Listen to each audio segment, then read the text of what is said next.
So I wanted to do this one video to explain the most important tips and tricks with doing keto and intermittent fasting all in one video. It's not going to be a terribly long video, but I wanted to cover the most important things to help you be more successful and really experiencing the results that you're looking for. So let's start at the beginning. You wake up in the morning. What do? Well, most people drink a cup of coffee, right? So the first goal is to skip your breakfast. And the best way to do that is to add some MCT oil in your coffee.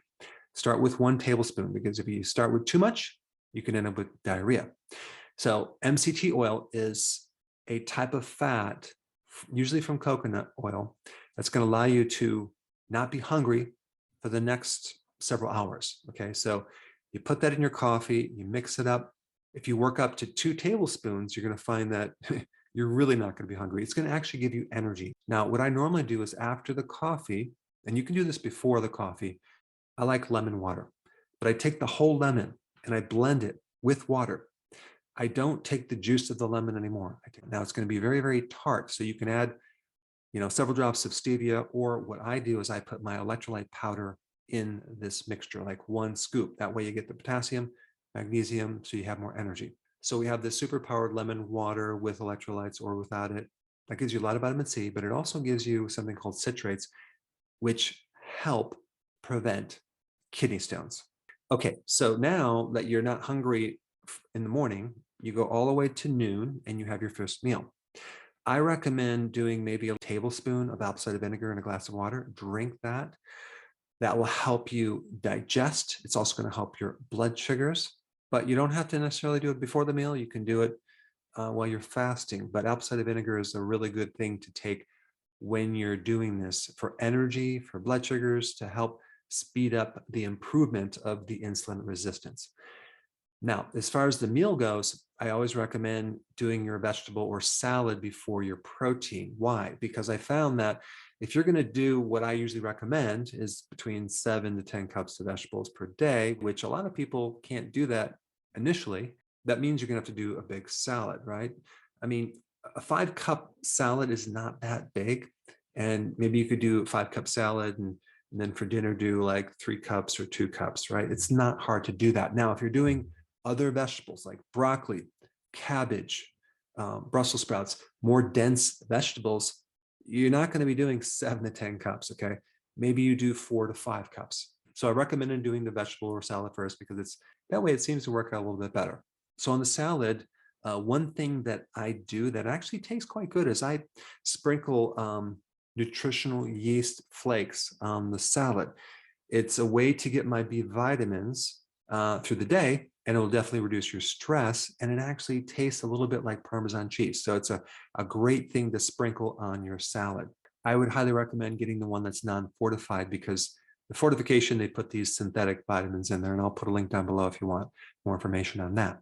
The 2 major groups of nutrients that I recommend as a bare minimum would be the electrolytes and the B vitamins when you're doing keto, to prevent the keto fatigue, the keto rash, and any other symptoms. Because when you first start this, you're going to dump a lot of water and you're going to lose a lot of electrolytes. And some people get really tired after they do this and they become dehydrated. So we want to put back in the electrolytes. Plus, when you're burning more fat, you do need your B vitamins. And a lot of people are borderline deficient going into this. So they may have fatigue if they don't add the B vitamins. One of the best sources of the B vitamins is Nutritional yeast. So you have your vegetable, your protein, okay? How much protein? Well, that really depends on, your metabolism, your age, if you're male or female. I usually recommend between 3 to 6 to 7 to 8 ounces of actual protein. Now, if you're younger and you exercise, have a little bit more. But if you do too much protein, especially at dinner, that could keep you from sleeping at night. All right, so at the end of the meal, I like to add some additional fat. Why? Because that way I can fast longer and I'm more satisfied. So I might consume a handful of pecans. I might do a whole avocado. I might do macadamia nuts. I might add more olive oil to the salad. I might just have some more butter on my food. but that fat will help you to fast longer. Now, at the end of this meal, some people might feel full, but they might not feel satisfied. And there's a couple reasons for that. Number one, they have insulin resistance, okay? And that's going to take some time to fix that. And when you have insulin resistance, you just don't pull in the nutrients that much. So you're always going to feel a little unsatisfied. So that tends to cause you to eat more. The other reason why you might not feel satisfied is the food that you're eating is not nutrient dense, okay? When you do grass-fed beef, oh my gosh, it has so many more nutrients than corn-fed beef.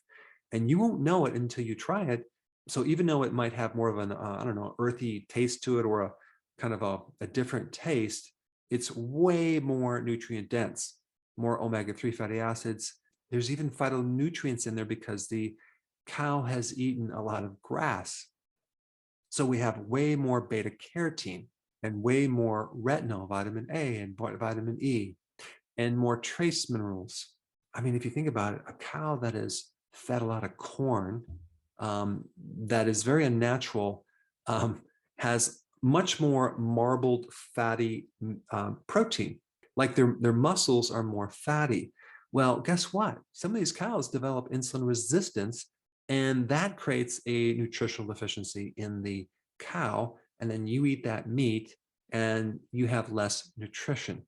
So ideally, to feel more satisfied, you have more nutrient dense foods. So grass-fed beef, seafood is really nutrient dense, especially with the trace minerals.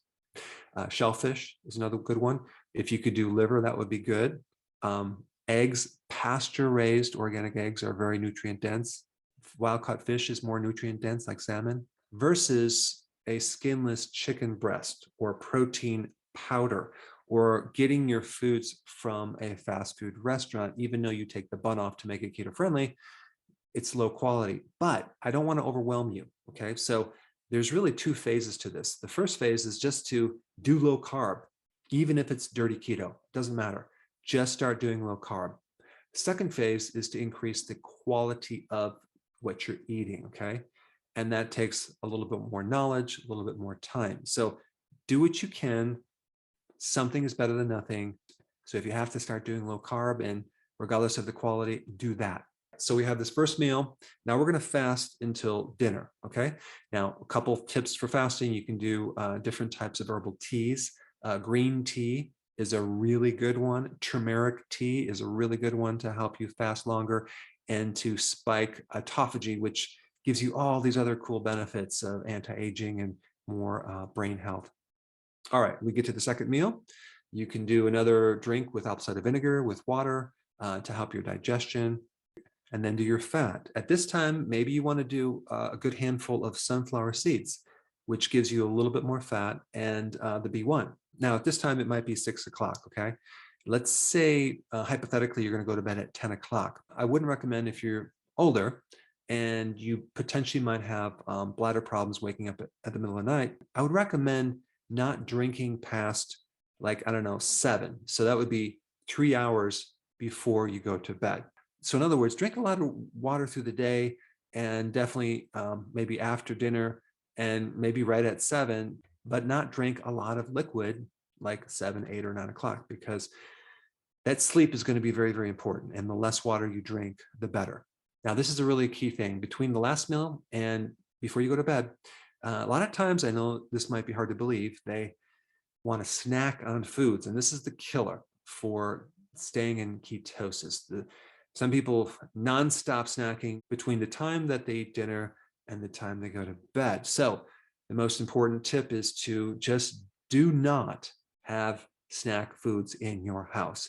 Get these potential tempting snacks out of the house. If you absolutely must eat something, just eat celery. It's crunchy, and that way it'll give you something to chew on. But boy, this is a real problem for a lot of people. So if you do what I said, eat nutrient-dense foods and more fat at the end of the meal, your chances of snacking will be less. All right, sleeping is going to be very important. If you don't sleep well, you're going to find that you're going to crave in the morning because it's going to increase cortisol. You'll be more stressed. It's going to be harder to get the results that you want. It's going to affect your metabolism. So a couple little tips for sleeping. During the day, if you can exercise, that would be awesome, because exercise will deplete your energy. It improves your blood sugars. It will help your sleep. If you can exercise outside or be outside during the day, that's also going to be important, because the exposure to the sun is going to give you a lot of melatonin. Melatonin is going to help you sleep. So if possible, ideally, you want to get at least 1 hour of exposure to the sun, not necessarily being in the direct sunlight, but just being outside, even if you have a hat on or clothes, because the UV light from the sun will penetrate your clothing and your hat, and that will start building up your melatonin, okay? Not to mention getting the vitamin D. Vitamin D helps your sleep. So during the winter, if you're not getting enough sun and you want to spike your sleep, take about 10,000 IUs of vitamin D3 right before sleep. Okay, that's going to help your sleep cycles. And if you have this excessive thinking before bed, B1 before sleep. Very, very effective. So we want to limit too much protein at the second meal, especially to help you sleep, because if you're sitting on a tremendous amount of protein that's undigested, it's going to affect your sleep.